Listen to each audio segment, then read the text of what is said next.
aujourd'hui, on reçoit Pierre-Marie David, sociologue et pharmacien de formation, professeur adjoint à la Faculté de pharmacie de l'Université de Montréal, co-responsable de la chaire Sanofi en soins pharmaceutiques ambulatoires de l'Université de Montréal et chercheur régulier au pôle 1 de recherche sur les transformations des pratiques cliniques et organisationnelles du CIS de Laval.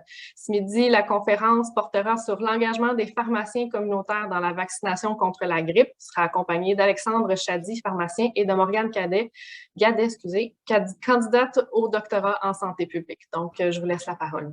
Bonne conférence. Ok, merci beaucoup Jacinthe. Bonjour à toutes et à tous. On est très content d'être là donc avec Alexandre qui est donc pharmacien, qui a beaucoup travaillé en vaccination notamment sur la Covid aussi et qui est candidat à la maîtrise en sciences pharmaceutiques. On va voir sur des enjeux qui sont liés aussi avec ce qu'on va développer ici. Et puis, un gros merci à Morgane aussi qui est là, qui est candidate au doctorat, qui a participé tout au long de cette recherche, à son développement, à ses analyses. Alors, donc, en fait, on a évalué l'engagement des pharmaciens communautaires à la vaccination contre la grippe l'année passée. Je vais vous présenter un petit peu ça. On aurait pu rajouter dans le titre évaluation de cet engagement et implication à venir pour les collaborations avec le CIS, puisque c'est bien ça aussi, on est là dans le cadre d'une conférence pour transférer ces connaissances.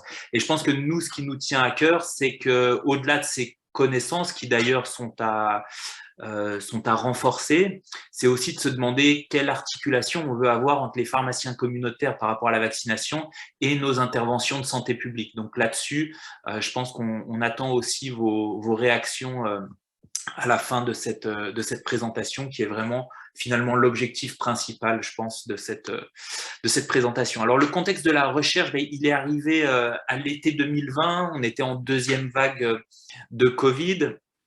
Il y avait un contexte législatif dont Alexandre va parler, qui est celui de la possibilité de vacciner en pharmacie communautaire, qui était là à partir de mars 2020. Et puis, on s'est retrouvé à l'été avec cette idée aussi qu'il y allait sûrement avoir des interactions dont on ne connaissait pas encore la nature entre la grippe et le SARS-CoV-2 et de se dire, en fait, finalement, il va être très difficile de voir les symptômes différentiels, etc. Et la vaccination contre la grippe va être cette année, quand on était à l'été 2020, c'est-à-dire pour la saison 2020-2021, très, très importante. Alors, comme vous le savez maintenant, l'avenir nous a donné tort, entre guillemets, on va voir pourquoi. Mais ce qui compte, c'est que donc, nous, ce qui nous a intéressé, notre objet, c'était vraiment la vaccination en pharmacie communautaire. Alors, vous allez voir qu'il y a plusieurs modalités. Hein. Certaines d'entre vous auront tendance à dire la vaccination en pharmacie communautaire, elle existe bien avant mars 2020. Donc, qu'est-ce qui se passe? Alexandre va nous expliquer tout ça, quelles étaient les modalités et qu'est-ce qui a changé précisément en 2020. Donc, ce qui compte, c'est que les pharmaciens deviennent officiellement vaccinateurs à partir de l'été 2020. Et donc, on a proposé à l'été qu'il y ait environ 600 000 vaccins qui soient administrés à travers les pharmacies communautaires et de cette manière. Alors, ça représente un grand changement parce que vous voyez qu'ici, en 2015, c'était environ 10 000 vaccinations contre la grippe qui avaient été faites en pharmacie communautaire. Donc, c'est allé en grandissant de 2015 à 2019, mais pour atteindre en 2019 50 000, donc qui se passait généralement via des infirmières. Donc, ce changement est quand même assez important d'un point de vue des chiffres.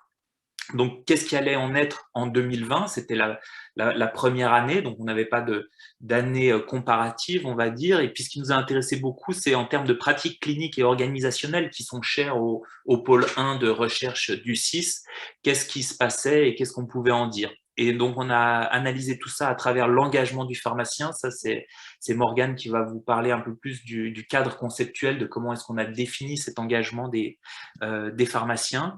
Et puis, à travers ça, ce qui nous intéressait, c'était bien sûr des enjeux professionnels, à la fois, on va dire, interprofessionnels, avec les infirmiers, les infirmières, les pharmaciens, mais aussi intraprofessionnels, à travers les pharmaciens propriétaires, salariés, etc.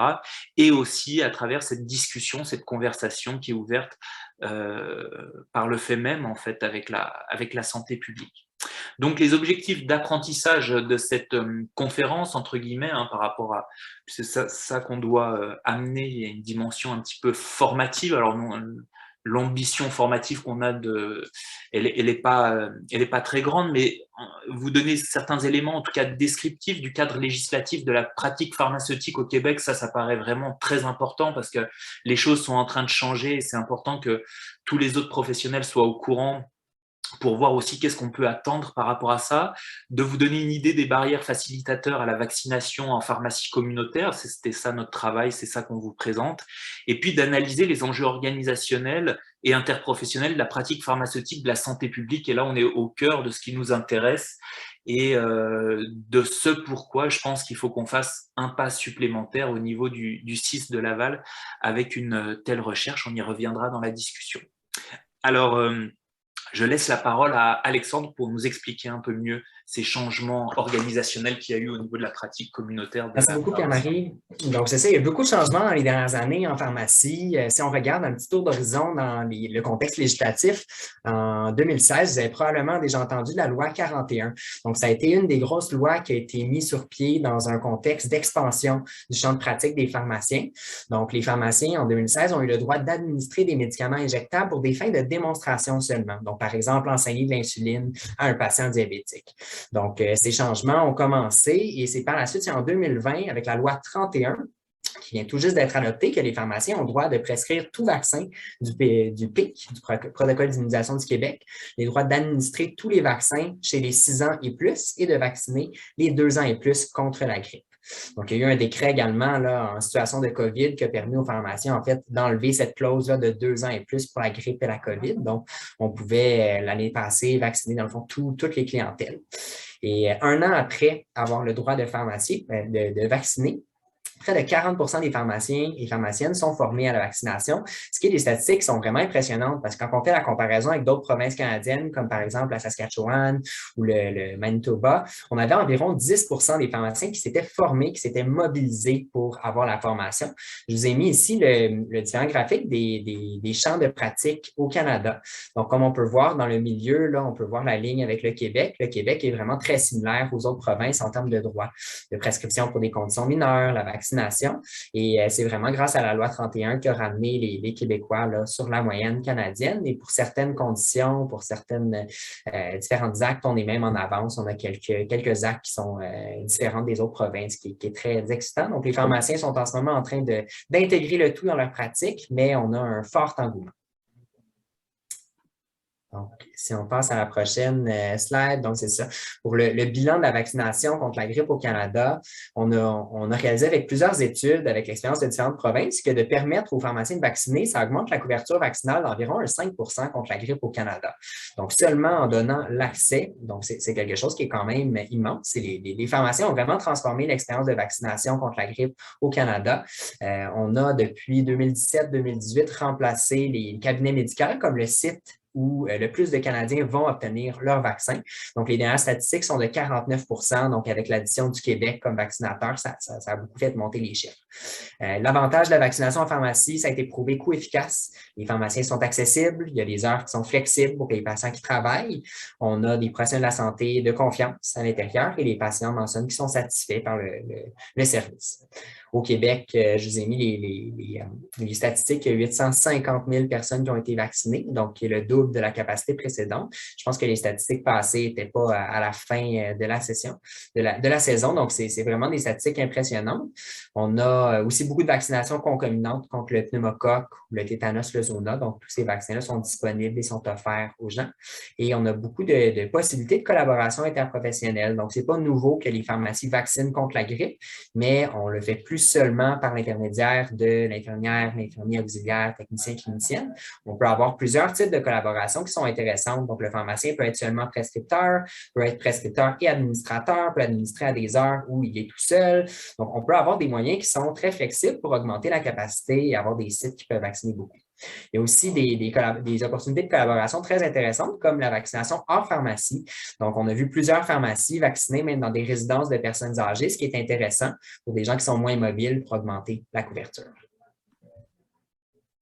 Donc, pour terminer la petite mise en contexte, donc, on a eu, c'est bien sûr, pour tout changement en pratique avec les professionnels de la santé, on a eu de la résistance, c'est sûr, dans la transformation du rôle, mais le contexte de la COVID a, selon mon avis, a aidé. Donc, oui, on a été surchargé comme beaucoup de professionnels de la santé, mais on a vu un besoin. On a vu que beaucoup de gens voulaient les vaccins. C'était des services qui étaient déjà offerts.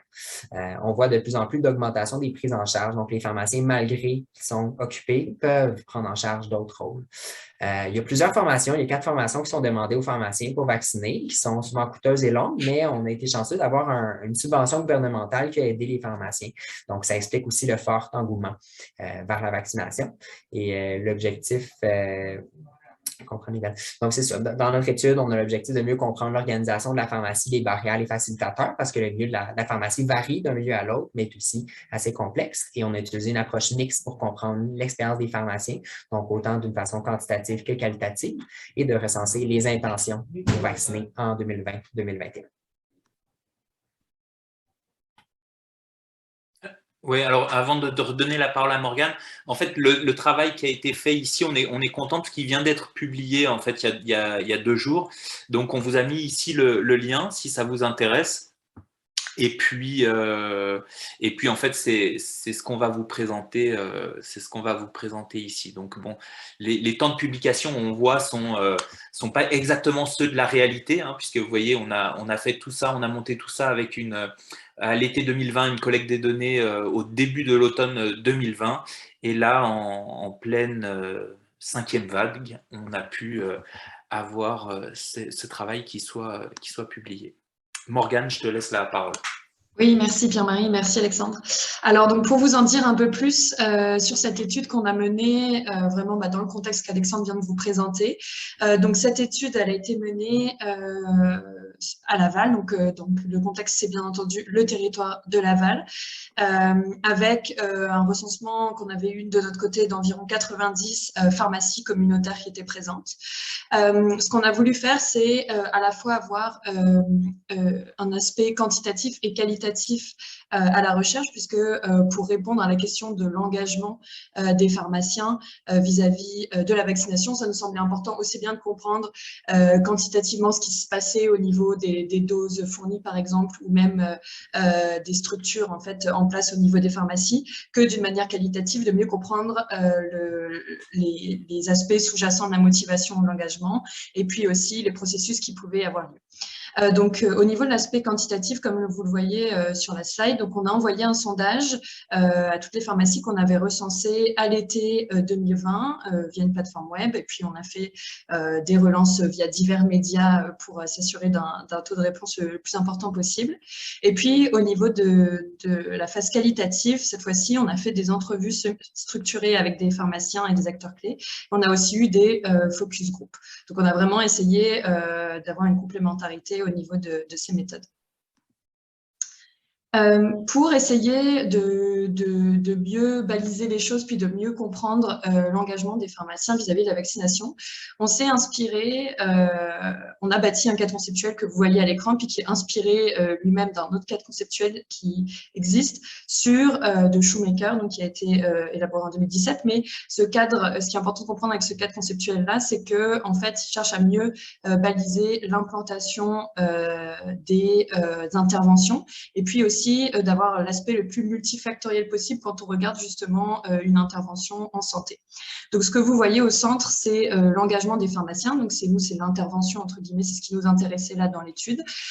Donc, l'engagement des pharmaciens qu'on a balisé en 3 catégories. Donc, pas d'engagement, donc avec le service qui serait seulement délégué au personnel infirmier. Le pharmacien qui prescrit, mais avec le personnel infirmier ou d'autres professionnels qui vaccineraient.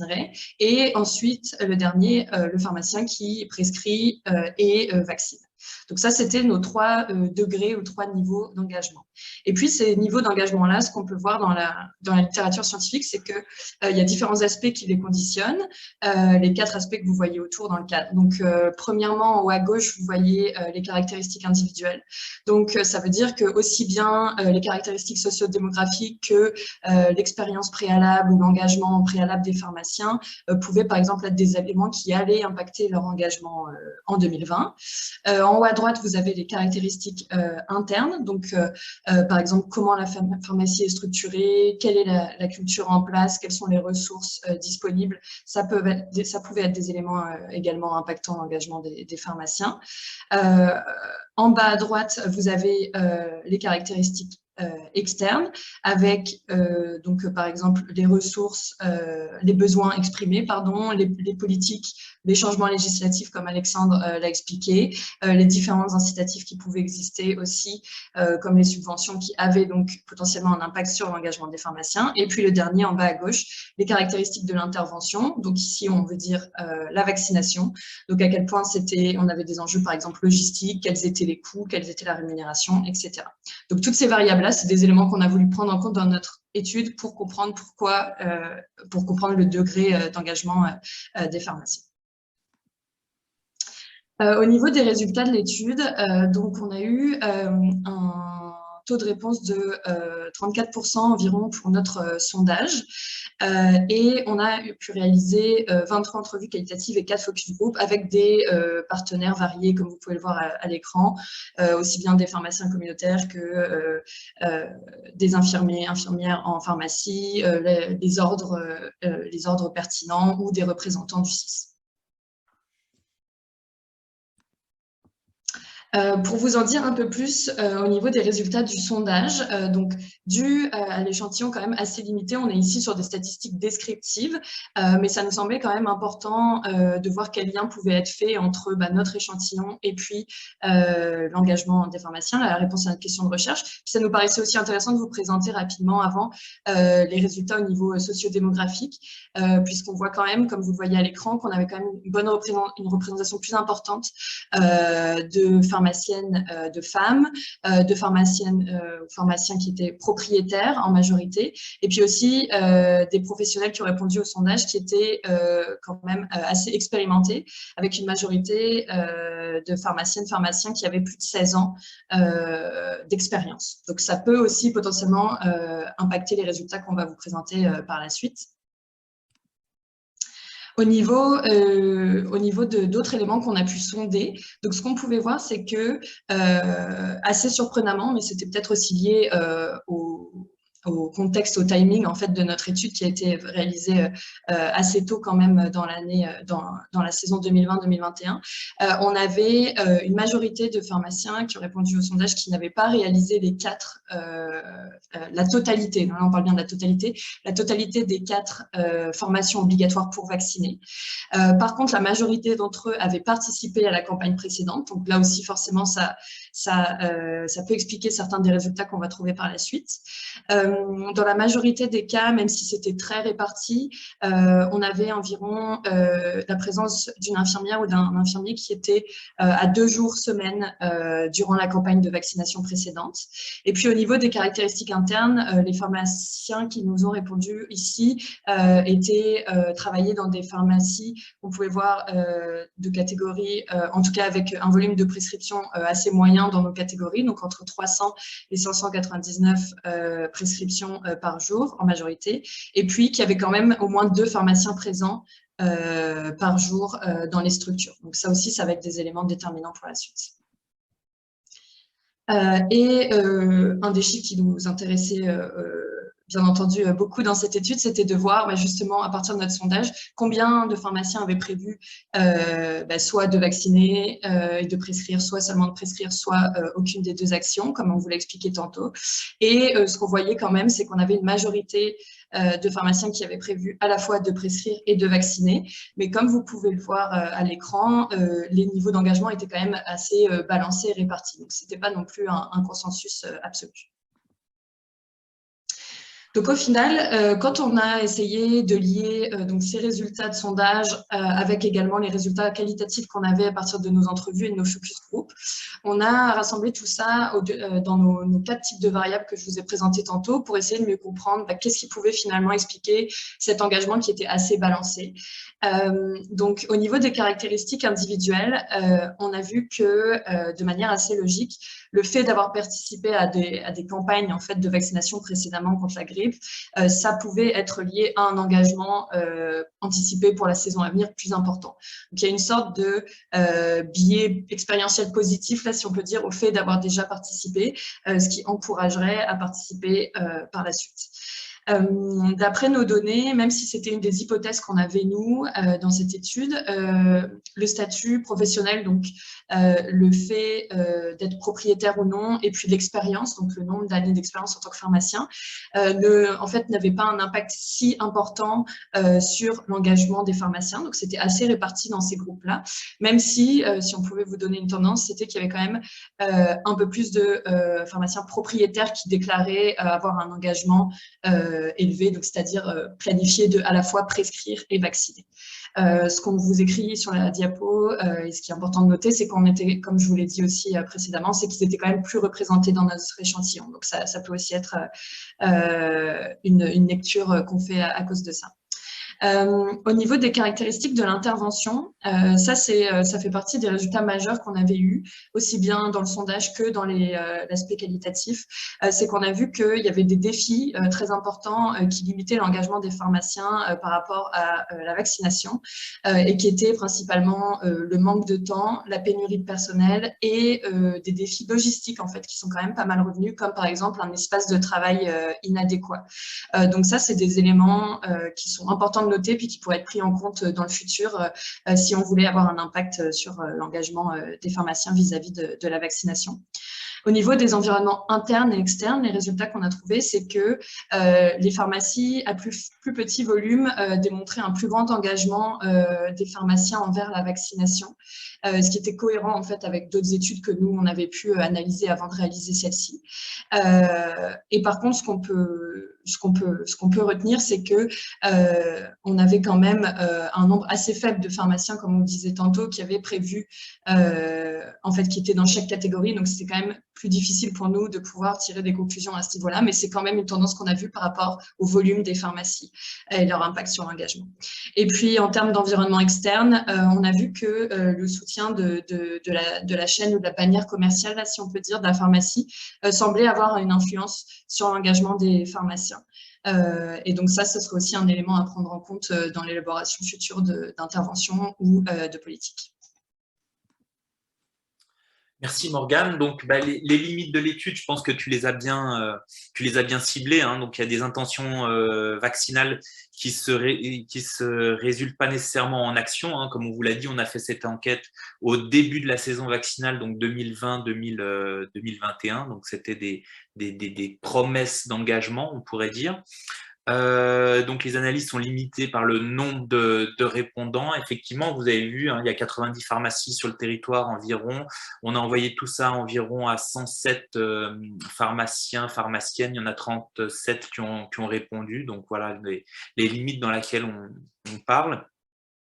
Et donc aussi que la participation, puis on l'a vu avec l'expérience, hein, la participation volontaire suggère aussi que c'est les pharmaciens les plus motivés qui nous ont répondu. Une autre limite, c'est que le contexte de la pandémie a joué. On a fait tous les entrevues à distance, etc. On est vraiment avec une pratique émergente, donc on aurait aimé pouvoir aller un petit peu plus sur le terrain pour pouvoir corroborer ça et puis voir un peu les environnements de travail, par exemple, hein, puisque Morgane a montré que c'était vraiment important pour essayer de bien comprendre ce qu'il en était.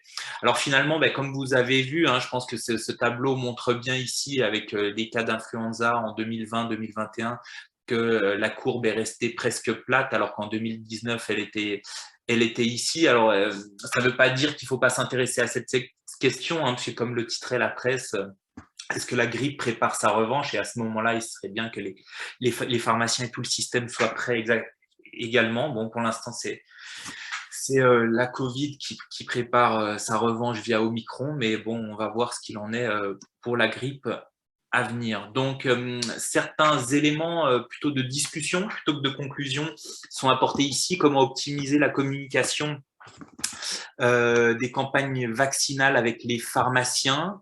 c'est une question qui se pose. Il y a des coordinations qui se font au niveau du ministère des chaînes et bannières. Ça, c'est un autre volet de la recherche qu'on n'a pas abordé ici, mais c'est qu'avec ce changement qu'il y a eu, il y a eu un changement logistique au niveau provincial. Il y a aussi une idée de comment est-ce qu'on cible vraiment les personnes prioritaires en pharmacie.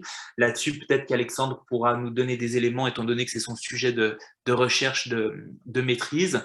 Il y a cette question aussi d'implication des pharmaciens dans l'organisation des campagnes vaccinales au niveau du CIS. Qu'est-ce qu'il en est? Si certaines d'entre vous sont en lien avec ça, on aimerait un petit peu avoir vos retours. Et puis plus fondamentalement, comment optimiser plus généralement la collaboration entre les pharmacies et le réseau de la santé. Tout ça, ça passe bien sûr par connaître l'évolution de la pratique pharmaceutique. On espère que cette conférence y aura contribué, mais c'est aussi peut-être de parler des outils de dialogue concrets qu'on peut avoir. Alors, on a une table locale, un CRSP qui a un petit peu vivoté. D'un autre côté, nous, on est vraiment engagés, en tout cas avec Alexandre là-dessus. Il y a peut-être des choses sur lesquelles on peut discuter pour essayer de renforcer cette conversation entre les pharmaciens communautaires et le CIS.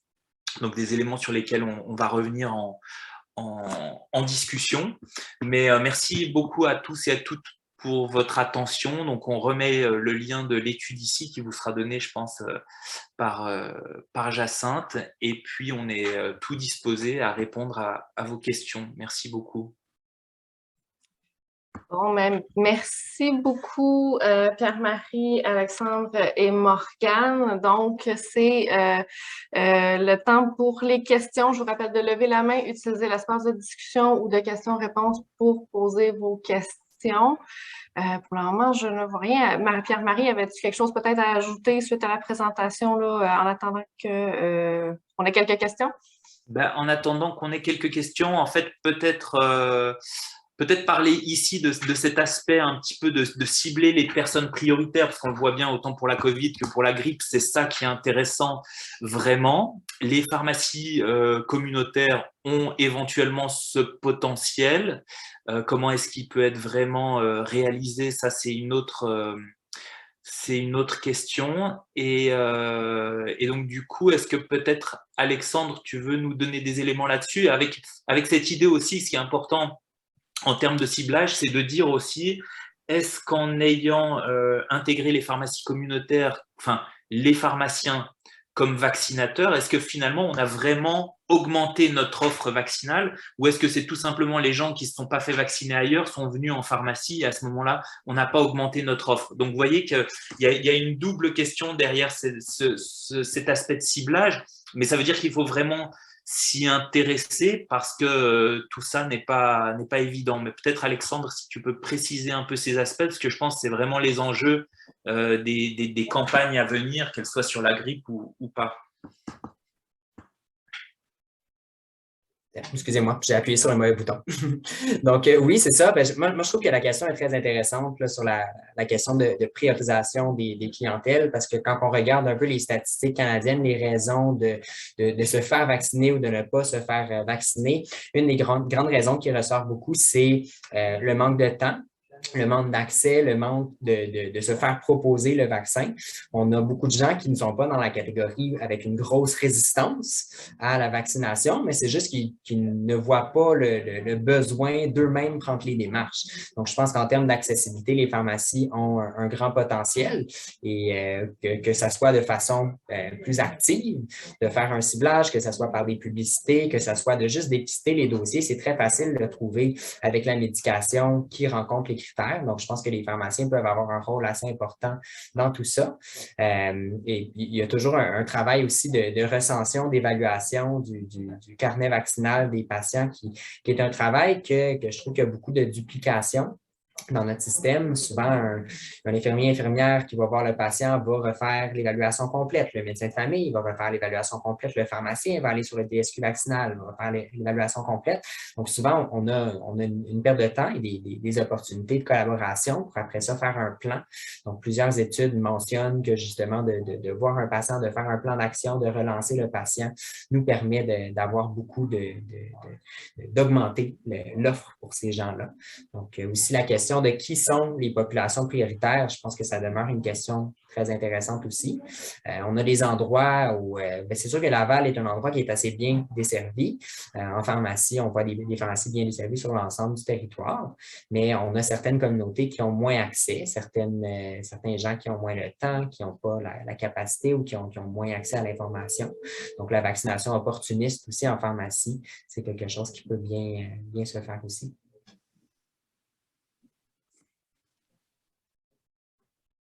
Excusez, mon micro était fermé. Merci.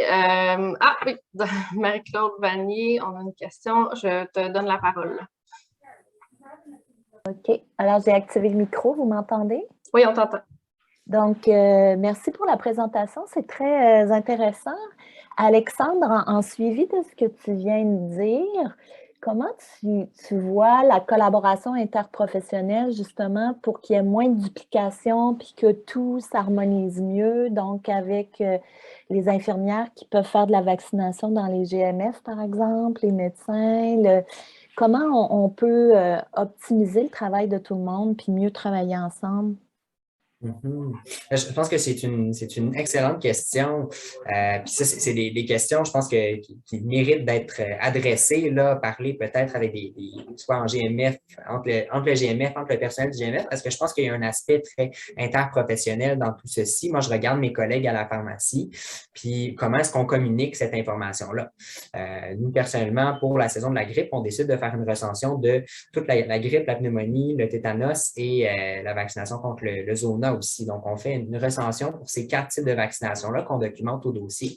Donc, juste ça, de façon interprofessionnelle, c'est une façon de documenter, d'avoir l'information. Mais je pense qu'il n'y a rien qui nous empêche de peut-être faire un formulaire standardisé dans le territoire de Laval qui pourrait venir peut-être de la table des pharmaciens. Ou du CRSP de Laval qui pourrait proposer un gabarit, un template que lorsqu'un des intervenants réalise, pourrait documenter le tout, faire un plan d'action, déléguer même ce plan d'action-là. Je pense qu'il y a il y a une discussion à avoir en termes d'optimisation de ce rôle parce que beaucoup des gens, ce n'est pas une question de résistance. Puis les gens qu'on a de la résistance à la vaccination, on en a plusieurs patients. Je pense que c'est aussi de progresser dans tout ceci, c'est de décider qui va être responsable de tout ceci. Est-ce que ça va être plus du côté GMF, plus du côté pharmacie, puis d'optimiser la communication pour avancer et diminuer la redondance. Mon point, c'était un peu aussi, donc vous la documentez en pharmacie, mais cette belle recherche que vous faites, est-ce que l'information est partagée avec le médecin traitant, par exemple, ou d'autres personnes impliquées dans les soins du patient? Nous, personnellement, on a décidé de faire une bonne documentation à même le dossier. Il y a le DSQ vaccinal. C'est sûr que l'information s'y retrouve, mais de prendre le temps d'aller faire une révision, ce n'est pas quelque chose qu'on a besoin de faire à toutes les consultations. Donc, un médecin n'aurait pas besoin d'aller voir le statut vaccinal à chaque année. C'est une tâche qui mérite d'être faite une seule fois, on fait un plan d'action, on remplit la vaccination, on n'en parle plus. C'est qu'il y a certaines vaccinations qui sont annuelles, ou des vaccinations comme la COVID qui vont changer, mais il y a beaucoup de place puis je pense que le problème qu'on a, que moi j'observe sur le terrain, c'est que les intervenants ne le font pas. C'est qu'il n'y a aucun intervenant, que ce soit du côté médecin, pharmacien ou infirmier, ou très peu d'intervenants qui va vraiment s'y adonner et faire un plan. Souvent, on va vacciner au moment, on va proposer un vaccin, puis à une prochaine rencontre éventuelle, on va tenter de vacciner. Donc, je pense qu'il y aurait manière de prendre du leadership. Merci. Merci, Mme Vanier. Est-ce qu'on avait d'autres questions? Il me semble que votre présentation a été d'une clarté limpide et extraordinaire. Pierre-Marie, est-ce que tu avais quelque chose à ajouter? Non, mais peut-être pour continuer sur ce que disait Marie-Claude, à la fois, est-ce que les données sont partagées avec le médecin? Donc ça, c'est bien d'un point de vue individuel et tout, mais est-ce que les données de ce qui a été fait finalement pendant cette campagne sont partagées avec le CIS? Moi, j'aimerais bien savoir et j'ai peur que la réponse soit non. Et donc, finalement, est-ce que le CIS sait ce qui a été fait en termes de vaccination quantitativement dans les pharmacies de son territoire? Est-ce que c'est normal qu'on ne le sache pas? Donc, c'est un peu la question que je nous pose. Comme je vous l'ai dit, ici, le but, si on fait cette présentation, c'est aussi pour faire réagir le CIS, parce que là, en fait, on a des acteurs de santé publique qui se révèlent. Alors peut-être qu'on a des réticences parce qu'ils sont aussi inscrits dans une activité privée, etc. Mais il va falloir peut-être mieux réfléchir à comment on intègre cette offre complémentaire. Et je pense que c'est un peu, en tout cas, moi, ma vision des choses, mais j'ai l'impression que c'est difficile à faire avancer. Je ne sais pas si certaines d'entre vous ont des éléments de compréhension ou de discussion sur ces aspects.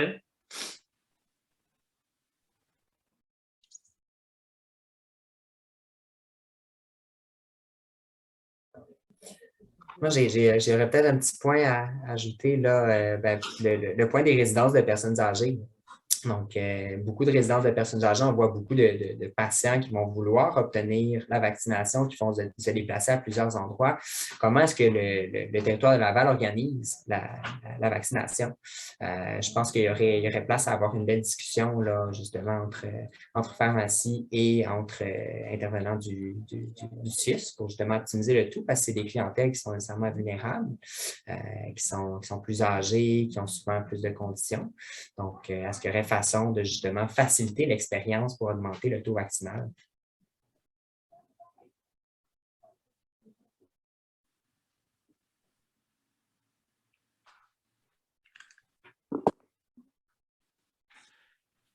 Et puis peut-être aussi ce qu'on a dit, donc c'est que finalement la table locale du CRSP est un lieu de discussion de ça. Je ne sais pas, Marie-Claude, si tu as eu d'autres rencontres au niveau de cette table ou si elle est vraiment restée sur la glace, mais en tout cas, je pense que ce serait bien de réanimer, de réanimer ça pour qu'en fait, il y ait vraiment un effort qui soit coordonné. Ça semble quand même important et peut-être nous, on sort de ces réflexions, on a envie, c'est-à-dire qu'on a fait tout un travail aussi de recensement, hein, on n'a pas trop insisté là-dessus, mais le recensement des pharmacies communautaires sur le territoire de Laval n'existait pas. Donc, il faut quand même voir d'où on part. Est-ce que c'est... voilà, enfin, je pense qu'on peut quand même vraiment s'étonner de ce manque de données, puis de ce manque d'intérêt pour une offre complémentaire de santé, en fait. Si je peux peut-être parler un petit peu de mon expérience. Moi, malheureusement, je ne travaille pas sur le territoire de Laval, je travaille sur le territoire de Montréal et j'ai la chance d'être sur le comité exécutif d'une table locale de pharmaciens. Puis la pandémie nous a permis de nous rapprocher beaucoup du CIS. Donc, des différents CIUS. Donc, on a eu beaucoup de discussions avec différents intervenants. On a pu parler de, par exemple, un des enjeux en pharmacie qui est très important, qui est la gestion des stocks excédents. Les pharmaciens doivent souvent commander 3 mois à 4 mois avant le début de la saison leur vaccin. Puis là, on va souvent en manquer pour la catégorie des gens qui sont non couverts, non éligibles à la gratuité, ou on va en avoir des surplus. Donc, pour les deux catégories. Donc, souvent, ça amène une danse de trouver des vaccins en pleine pandémie. C'est très complexe, mais on a eu justement une rencontre dans les dernières semaines avec les représentants de la direction régionale de la santé publique de Montréal pour voir est-ce qu'il y aurait façon de partager les stocks de vaccins, est-ce qu'il y aurait des collaborations plus faciles pour enlever les irritants, pour faciliter si une pharmacie a des vaccinateurs, par exemple, bien, pourquoi pas maximiser, leur donner plus de vaccins pour pouvoir rejoindre plus de gens. Donc, je pense qu'il y a beaucoup de potentiel. Comme Pierre-Marie le mentionnait aussi, la connaissance, recenser toutes les pharmacies qui vaccinent. Je pense que partager, avoir une liste de toutes les pharmacies, avoir une façon rapide, Clic Santé a été très bien comme système, mais de connaître peut-être en temps réel ou d'avoir un accès rapide pour les patients, quelles sont les heures offertes, est-ce que c'est plus ponctuel, est-ce que c'est plus... Donc, d'avoir une liste, d'avoir ces informations-là dans tous les réseaux, de répartir cette information-là permet d'aller chercher plus de gens aussi. Donc, je pense que c'est une bonne façon d'encourager nos cibles de vaccination qu'on ne remplit pas malheureusement chaque année. Merci. Est-ce que quelqu'un aurait quelque chose à ajouter sur ce qui vient d'être partagé? Je pense qu'il y avait vraiment, vous êtes d'une clarté. Bon, Pierre-Marie, je pense que de toute évidence, comme je te dis, vous êtes d'une clarté extraordinaire. Fait qu'est-ce que tu veux conclure sur quelque chose avant que Oui, merci Jacinthe. Du coup, en fait, on va conclure. Moi, j'ai envie de conclure là-dessus, en fait, puisqu'on en discute, Jacinthe et Jessica, nous, on vous lance en fait qu'un des résultats de cette recherche, c'est qu'on a besoin de plus collaborer entre les pharmacies communautaires et le CIS.